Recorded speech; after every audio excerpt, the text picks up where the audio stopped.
The ceasefire has collapsed. No renewal, no new talks, and Dubai's airline just got even more powerful. Every foreign airline flying into the world's busiest international hub has been severely restricted. British Airways, 1 flight per day. Lufthansa, 1 flight per day. Singapore Airlines, 1 flight per day. KLM, suspended entirely. The official reason is the ongoing military conflict in the region, and that explanation made sense for a while. But there is a massive billion-dollar hole in that story. One specific airline is still flying nearly 400 flights a day into Dubai, completely unrestricted. While every competitor is strangled, this airline is thriving, and the rest of the world is starting to realize they have been played. To understand why this matters, you need to understand what Dubai actually is. Dubai International Airport is not just a big airport. It is the single most important connecting point in global aviation, handling over 90 million passengers per year. More than London Heathrow, more than New York's John F. Kennedy Airport, more than any airport on Earth. Almost every flight between Europe and Asia, between Africa and Australia, passes through Dubai. When Dubai restricts flights, the entire world feels it. And what Dubai has done is essentially freeze international aviation at a fraction of normal levels. The cap reduces many carriers from hundreds of monthly flights to just 30 rotations over 6 weeks. That is not a reduction, that is near elimination. The official reason is the Iran war. When conflict broke out on February the 28th, Gulf airspace became a military zone. Drone attacks, missile strikes, airspace closures. Dubai says the restriction is driven by military-managed airspace corridors that limit how many planes can move through at once. And that much is true. The airspace situation is genuinely complicated, but a ceasefire between the United States and Iran took effect on April the 8th. The immediate risk of new strikes reduced significantly. The United Arab Emirates' own Civil Aviation Authority described airspace as, and I quote, normal. And yet the restriction did not move. Foreign airlines were still capped at 1 flight per day, and nobody in Dubai was explaining why a ceasefire changed absolutely nothing. Now the ceasefire has collapsed, and still nothing has changed for Emirates. Dubai's official explanation for why one airline is exempt is that it is, and I quote, integrated into the National Emergency Operating Plan. So which airline gets this special status? Emirates, Dubai's own airline. While British Airways operates 1 daily flight, Emirates operated 398 flights on April the 10th alone, at 75 to 79% of its pre-war capacity. This is not an airline operating under emergency restrictions. This is an airline thriving, while its competitors are strangled by the government of the city it calls home. And the numbers tell the full story of who is really being hurt. India is Dubai's single largest market, nearly 12 million passengers per year. Under normal schedules, Indigo alone had 15 daily flights to Dubai. Air India and Air India Express had over 750 flights planned for April and May combined. Under the cap, each Indian carrier gets 30 flights total over 6 weeks. India's Federation of Airlines has formally asked the Indian government to intervene, and if Dubai will not ease the restrictions, to impose reciprocal limits on Emirates flying into India.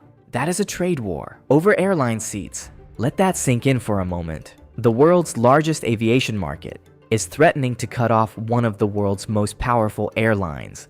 Not over safety, not over politics, but because Dubai gave its own carrier an unfair advantage during a crisis. And the scale of what India stands to lose is staggering. Dubai is not just India's largest aviation market, it is a lifeline. Nearly 3 million Indian workers live in the United Arab Emirates, sending money home to families across India every month. Students, nurses, engineers, construction workers, all of them depend on affordable flights between India and Dubai to visit home, attend weddings, funerals, emergencies. Under normal conditions, a return ticket cost the equivalent of a few days' wages. Now it costs 6 times more. For millions of working-class Indian families, Dubai just became unreachable. And this is not the first time Dubai has been accused of tilting the playing field for Emirates. Delta, United, and American Airlines formally alleged to the United States government that Emirates received over $42 billion in government subsidies,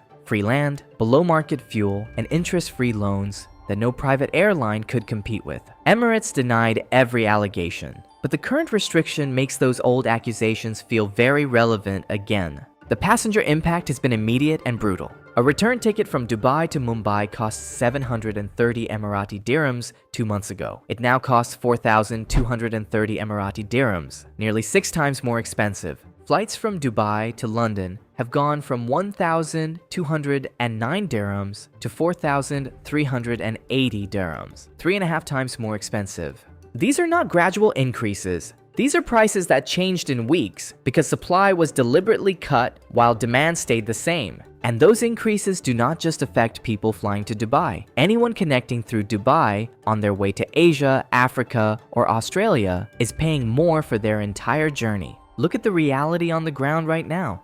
British Airways cancelled. The entire Lufthansa group grounded. KLM, Singapore Airlines, Air France, all wiped off the board until the end of May or later. If you hold a ticket on a foreign carrier right now, your flight does not exist anymore. Foreign airlines are bleeding cash, forced to hand out mass refunds while their planes sit idle on tarmacs across Europe and Asia.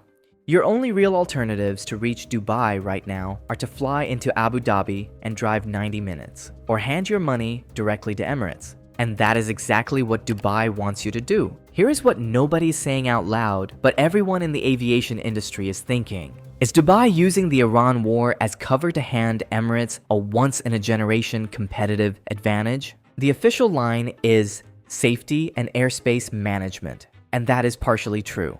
But the ceasefire has now collapsed. No renewal, no new talks, which means every airline suspension you just heard about is now significantly more permanent than anyone thought. And the Dubai restriction that was supposed to end May the 31st could now run all summer. The asymmetry is impossible to explain on safety grounds alone. Think about what this period does for Emirates commercially. Every passenger who cannot get a British Airways or Lufthansa seat has to fly Emirates instead. Emirates is the only airline operating at scale into the world's busiest hub. It is like closing every restaurant on the street except one. That one restaurant is not going to complain. Competitors that spent decades building their Dubai presence are being cut to one flight per day. Emirates is capturing their passengers, their routes, their revenue, all while Dubai's own government enforces the restriction making it happen. And the longer the restriction runs, the more permanent the damage becomes. Passengers rebook on Emirates and discover they prefer it. Corporate travel managers switch their preferred carrier contracts. Frequent flyer loyalty shifts. These are not changes that reverse the moment restrictions lift. Market share lost in a crisis takes years to rebuild, if it comes back at all. When this ends, whenever that is, Emirates will have captured market share and built passenger loyalty that will take competitors years to win back. Dubai may have created the perfect crisis for its own airline. The restriction is in place now. Millions of passengers are affected. Prices have tripled on some of the world's most important routes. And every major international airline is limited to one flight per day while Emirates flies freely. Whether you call it smart crisis management or blatant protectionism, the outcome is the same. Dubai's airline is winning, and everyone else is losing. And here is the question nobody can answer yet. If Emirates emerges from this crisis as the dominant force in global aviation, was it because they were better or because their government made sure they could not lose? Subscribe so you do not miss what happens next.